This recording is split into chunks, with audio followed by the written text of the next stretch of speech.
Well, hello there. I'm Robert Fithen, and it's the middle of April 1983, at least as far as my deep dive into the albums of 1983 chronologically is concerned. So here we are. This video only spans 3 days in April of 1983, and Naked Eyes has just released their debut album in the US. They had released it the month before in the UK in March, and with a completely different cover, a different name. It was called Burning Bridges. The one in the United States is just simply titled Naked Eyes, and of course the tracks are all in completely different order. And I'm thinking that the UK one, the Burning Bridges one, actually has 12 songs on it, whereas the US one only has 10.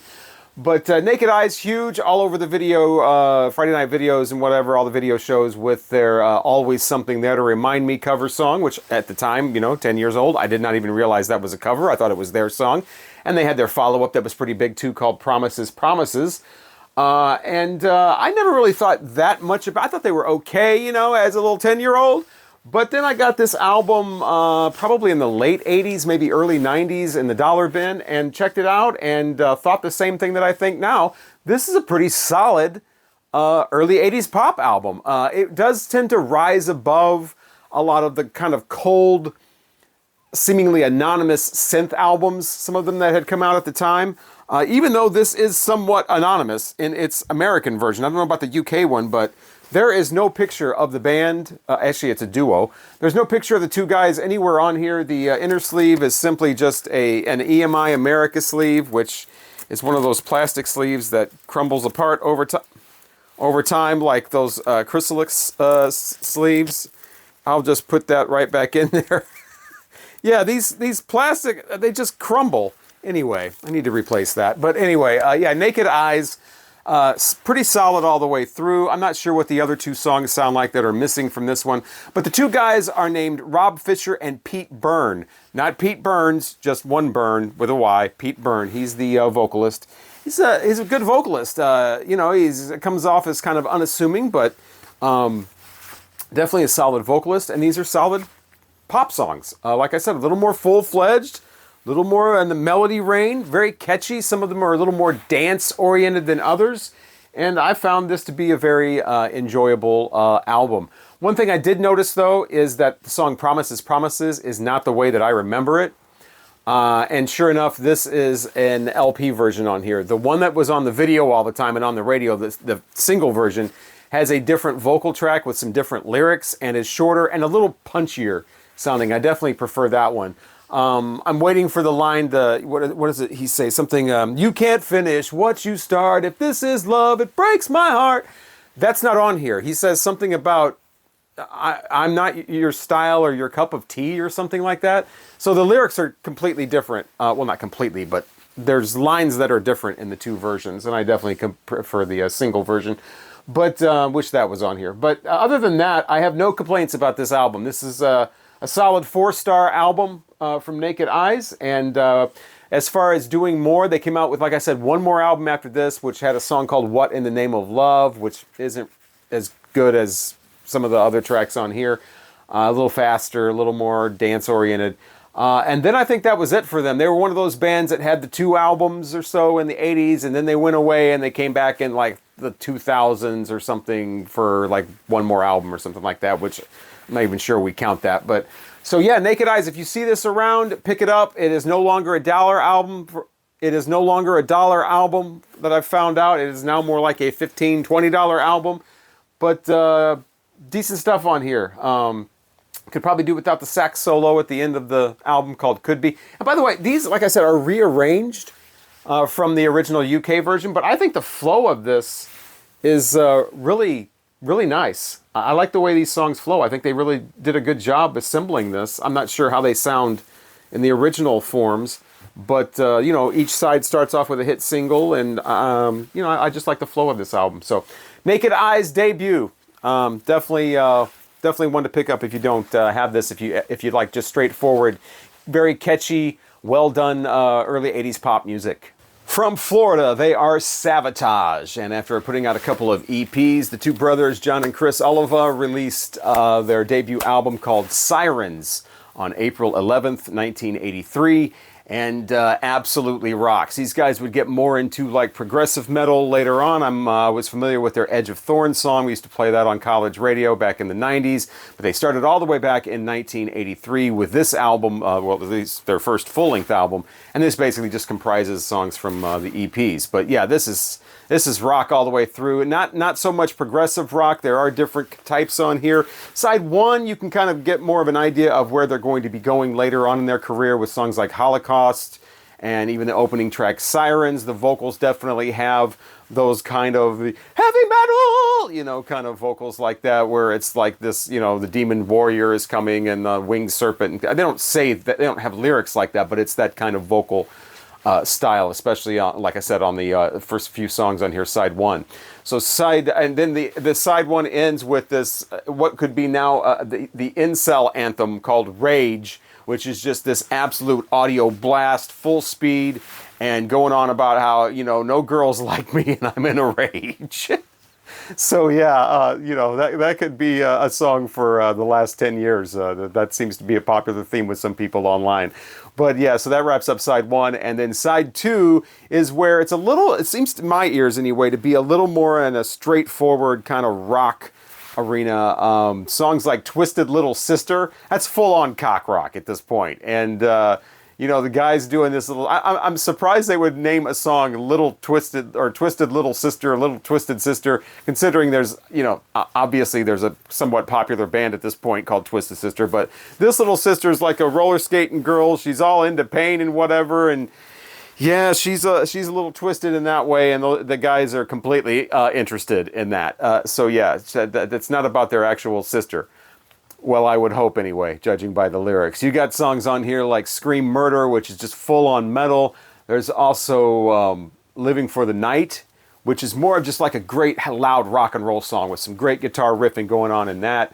And a nice, a proper power ballad ends the album, Out on the Streets, about how the girl just basically, well, kicked him out on the streets, and now that's where he's living. But yeah, you get the double kick drum action a lot. You get some ferocious guitar work in here, very impressive vocals as well. And if you are already familiar with Sirens from Savatage, you might recognize it from the re-release cover art when it was put out in 1985 by Combat Records. So a great kind of varied album, a great debut from these guys. I think I'll like this a lot more than I prefer their later, when they go more into prog metal. And of course, Savatage, a bunch of the members ended up being what would be the Trans-Siberian Orchestra, doing tours all over the country, you know, with the Christmas Eve and the Christmas Attic and Christmas albums, and just being beloved and having their own lane. I mean, nobody, when you think of heavy metal Christmas music, I mean, you pretty much think, if you're being serious, I mean, like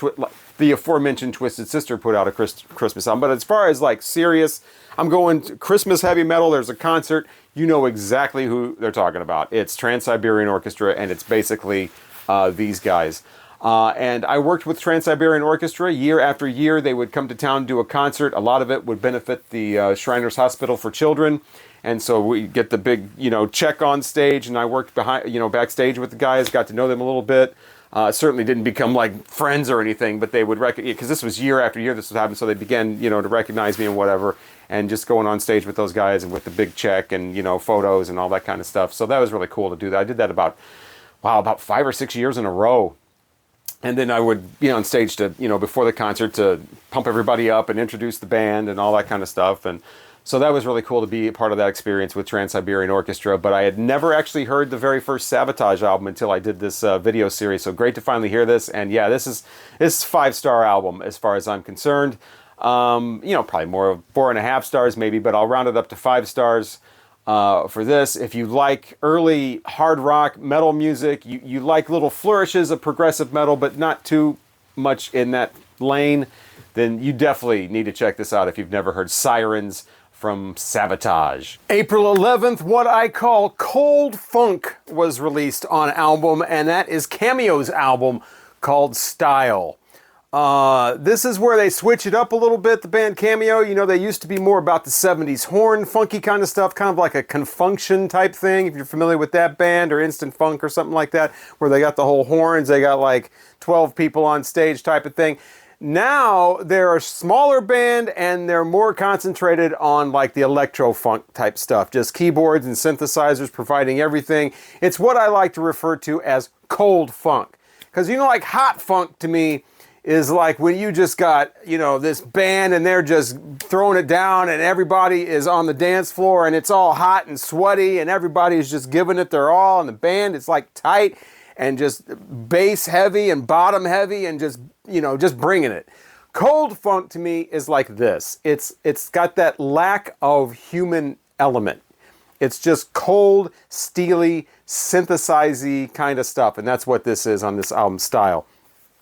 So can't rank it really too high. I know Cameo's got much better stuff, either the earlier stuff or even the later stuff when they learn how to handle the synths and whatever a little more, make it a little more memorable, a little more catchy. Of course, songs like She's Strange and the huge Word Up. You know, that's one thing about this album too. It seems to lack a little bit of Larry Blackmon's character. You know, you don't have that. He's only on a couple songs doing his whole thing about, you know, oh, bye, bye, you know, that kind of voice like that. She's strange, you know, whatever, you know, all pretty ladies around the world.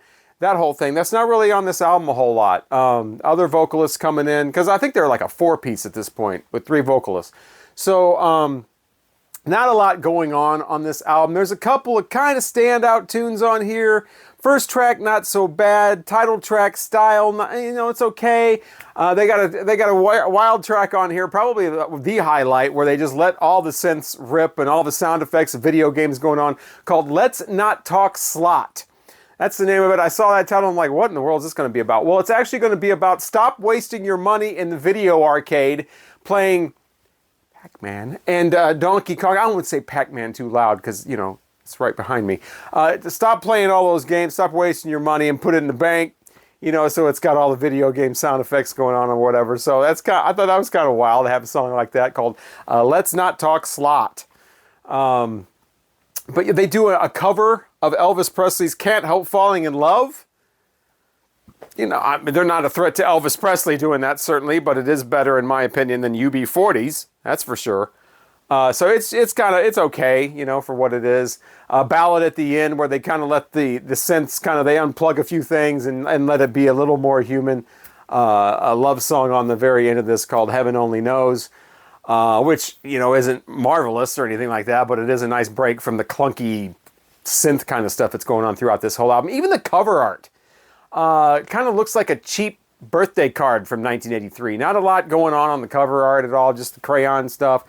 And so, you know, I mean, they got better stuff. If you're going to listen to some Cameo and you've only heard Word Up and She's Strange and maybe some other stuff like that, and you want to check out a full album, I can't recommend this would be a place to start. So 2 stars for this one. Not their best. Cold funk. And, yeah, Style from Cameo. Now, being that I was only 10 and 11 years old in 1983, I didn't really know how release dates worked back then. I certainly wasn't in a position to just get in a car and drive to a record store whenever I wanted and be there when the albums were very first coming out on day of. So I don't remember, but according to all this research I've been doing, it looks like albums would just come out all days of the week pretty much. In this particular video, it only spans 3 days in April of 1983. Now, later on, when I was able to go to record stores whenever I wanted and drive myself there or whatever, I know that there was a release day of the week. It seems like it started off on Fridays, and then later on it was Tuesdays or Wednesdays that the new albums would come out. Videos were like that as well, and with the VHSs and DVDs, it was every Tuesday would be the new release day. But yeah, it seems like albums at this point were just coming out any old day of the week. And on April 12th, 1983, R.E.M. released their very first full-length album called Murmur. And this was critically acclaimed when it was out. All the critics loved it. Everybody said it was one of the top albums of the year, gave it A+s and all of that. Got R.E.M. a lot of attention, a lot of fans right off the bat there. Of course, they had their Chronic Town EP earlier than this, but this is their very first full-length album. I didn't hear about R.E.M. until probably South Central Rain, so it was right around their 4th album that I started getting familiar with R.E.M. So I had no idea who they were when this was out. This was never on the radio, at least the radio stations. I was listening to the pop stations at that point. This was never on video shows or whatever. I'm assuming there was probably a video for one or two of these songs.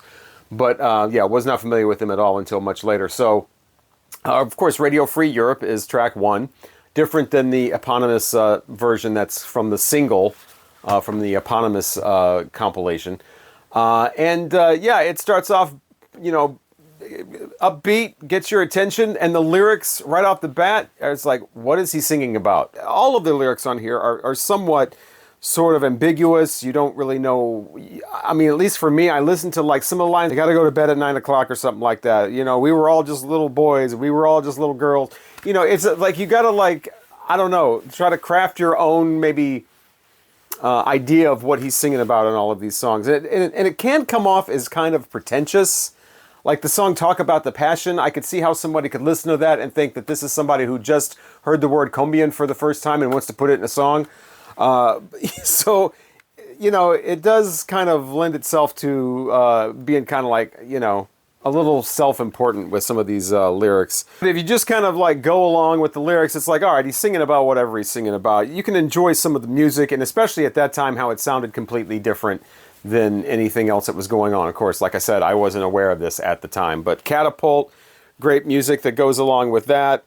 Moral Kiosk is just a great title, along with the music. There's that little piece of music at the end of Shaking Through with that little bass groove, which I wish they would have made a full song out of that. But you can't deny that this was different when it was out. We're talking about the age 1983, when here come all of the drum machines and the keyboards. And, the new wave of British metal is going strong. The glam rock is just starting. Country music, a lot of it is crossing over. And here comes this that sounds completely different. This is probably why it was never on the radio and didn't have big top 40 singles at this point, because this was just too outside of what was popular and being promoted. But I definitely enjoy this album. I enjoy a lot of the early R.E.M. as well. And I am going to give this, I don't know whether to do 4 or 5. I'm going to say 4 stars, just because so many people think this is an A+ album that I would just, I could be another person that says, hey, 5 stars, no doubt. But I think I'm going to give this 4 stars. I do like some of their later IRS albums a little better than this. But this is quite an impressive debut. 4 stars for R.E.M. and Murmur. Robert Palmer is just a couple of years away from hitting it big with Addicted to Love, and that huge Riptide album with all the other hits on there as well. But before he does that, in April of 1983, he releases the album Pride. Now, Addicted to Love is great because it's got that killer guitar riff in there and in the horns and everything to kind of, build on the keyboard and electronic synth kind of bedrock there. But this album, that's pretty much all there is. It's pretty sparse. It's just pretty much the synths and the keyboards and the electronic production or percussion, and that's just about it. It starts off with the title track Pride, which puts you in this mood thinking it's going to be, this is like the tropical Robert Palmer that we heard in the early days of his career. Got a little steel drum action going on in it, kind of a Caribbean kind of vibe in there. Got some African lyrics popping up in there, and it's like, all right, well, it's 80s, so you got the kind of electronic synth version of all of this, but it's pretty good. And then the second song, Deadline, we just forget about the steel drums and the tropical feel, and we'll go right for those 1983 synthesizers.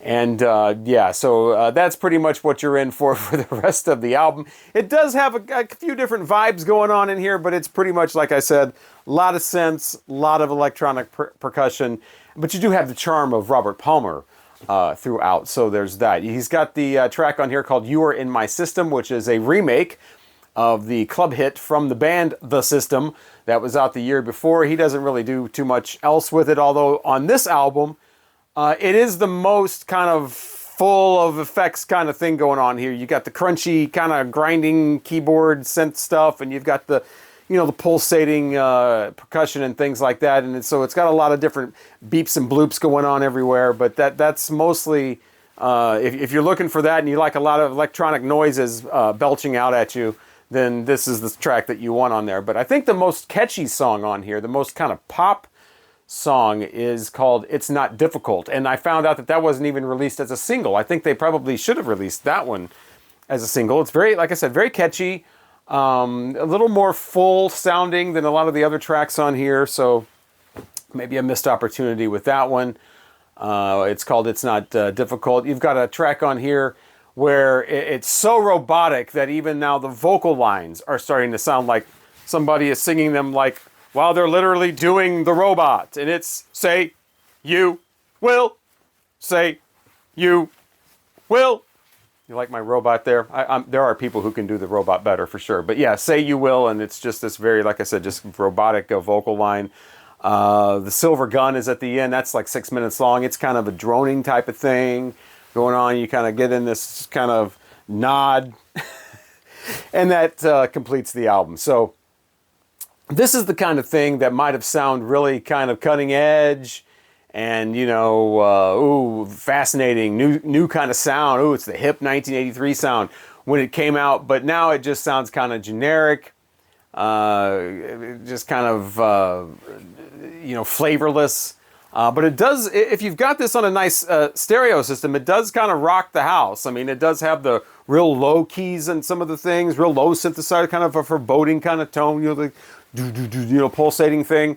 So it does have that. It does have the Caribbean feel on the first track. It does have the catchiness, kind of a few poppy, catchy songs on here, like It's Not Difficult. So it has its moments. But, you know, it has its kind of skippable stuff, too. So if you're listening for something as bold as Addicted to Love, you're not going to hear it on here. If you're looking for something to rock out to, like Bad Case of Lovin' You from 1979, you will definitely not find anything like that on here. If you're looking for the energy of even something like Simply Irresistible, you know, that kind of effects going on, you will not find that here.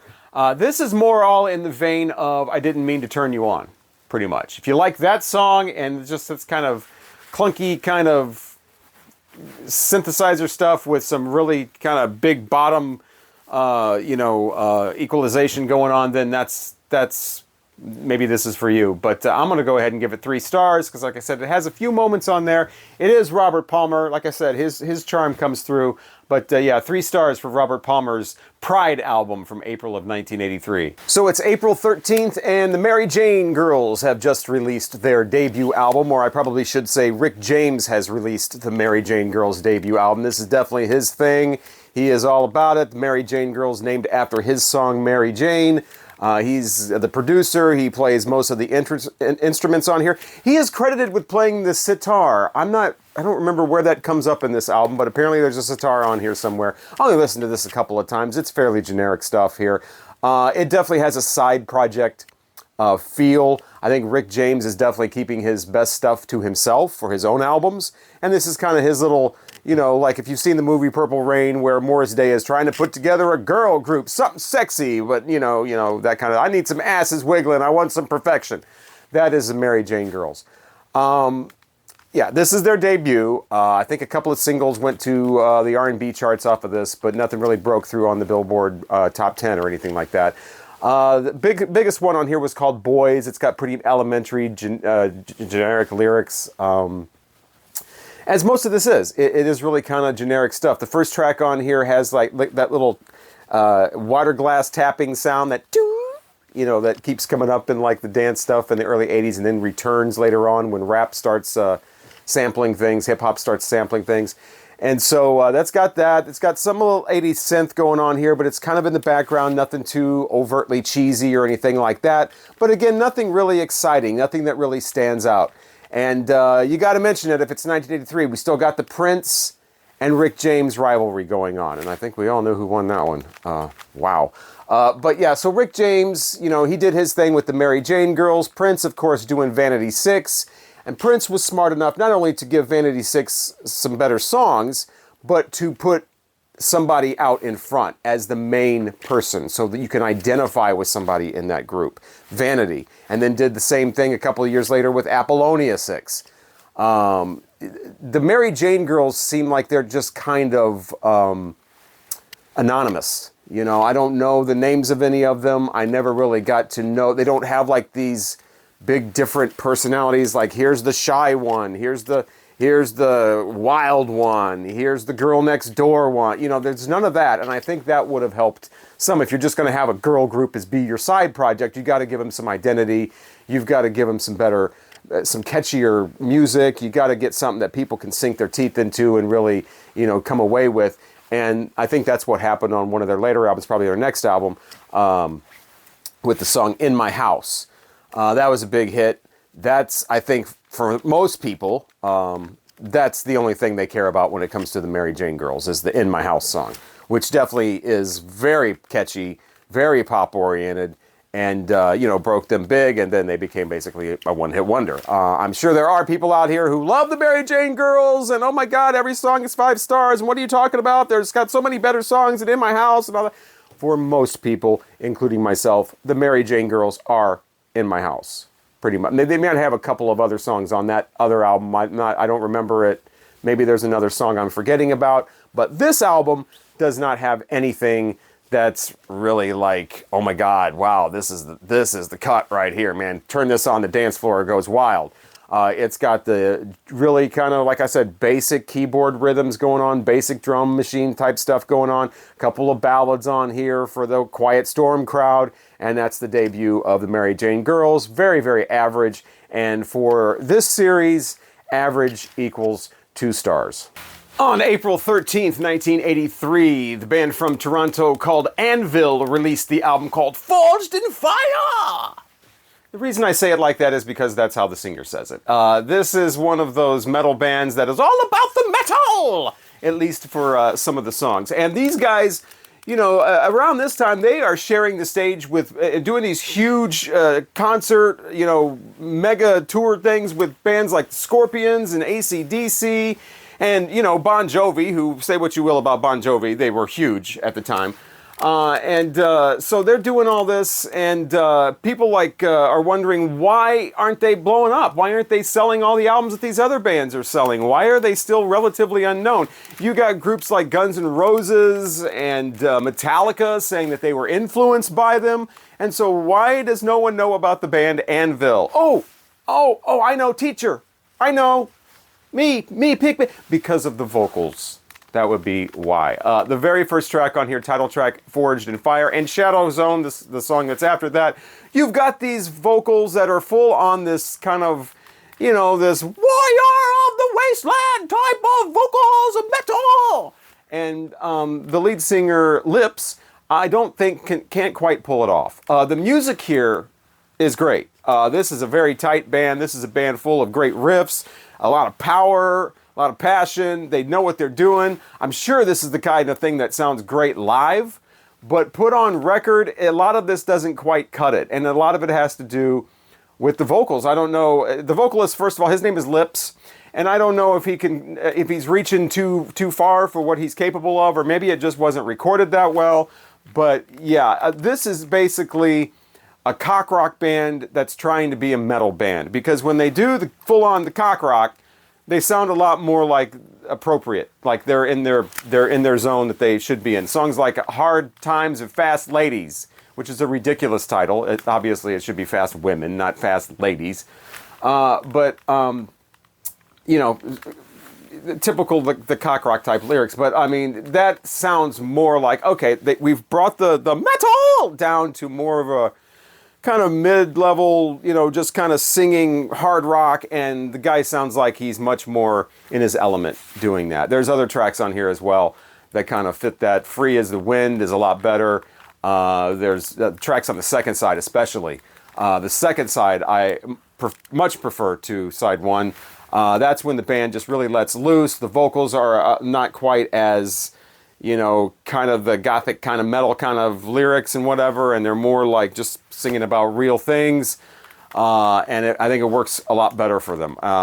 So yeah, I definitely prefer side 2. Although there is a song at the end of side 1 called "Butter Bust Jerky" that's about, how can I put this diplomatically? It's about tit fucking.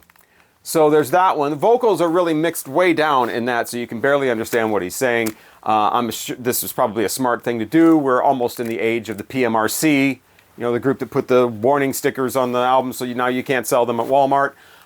So it's probably a smart thing to do to mix those vocals down a little bit. There's musically a killer song towards the end called Motor Mount, where they really just full-on assault, you know, total thrash, you know, really musicians do a great job in that. I don't know about the lyrics, you know, the title Motor Mount, it's the type of thing where somebody probably, you know, had their car broke down, took it to a mechanic, and the mechanic was like, oh yeah, it's your motor mount. Somebody went, oh, Motor Mount. That's a great title for a song, you know. So yeah, I mean, it's uneven. Again, just the basic hard rock stuff, cranked up. You know, they do a much better job than that, than when they try to be this, you know, ethereal metal kind of thing. I did see they have a documentary out about them called. This is a great title, Anvil, the story of Anvil. But that's a documentary that shows these guys got a lot of heart, man. And they keep pounding away at this. This is 1983, right? So relatively, they're just kind of starting out there. I think this is their third or fourth album. But they're still going. And they still go all the way through the 90s, all the way through the 2000s. They get to a point where they're just playing to like 7 people. And they're still like just rocking out, you know. They really want to do this. They really want to succeed. They got the passion. They got, like I said, the heart. But they're just not cutting it. And they get involved with like tour managers who have obviously no idea what they're doing.